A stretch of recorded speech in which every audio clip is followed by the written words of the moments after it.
My name is Edwin Ikhuoria. I'm a development professional and I've been working for the past 20 years advocating for policy changes that affect the poorest people. And a key motivation for me is seeing the disparity between the amount of resources available on earth and the number of poor people who cannot even afford a meal. And a key pillar of this motivation is the issue of transparency and accountability. Mainly because unless the right policies are in place, unless the right governance framework are in place, these huge resources remain in the hands of very few.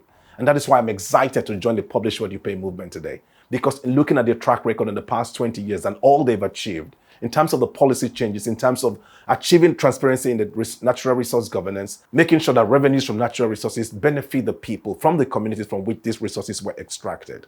Especially at a time when the world is facing so much impact from climate change, the transition is critical. The whole world right now is focused on how to move from fossil and gas-based resource into sustainable and renewable means of energy.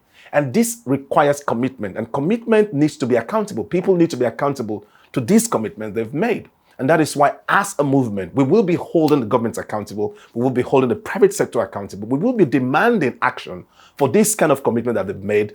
We'll bring together the voices of communities across the world as a movement, and we will no longer be ignored.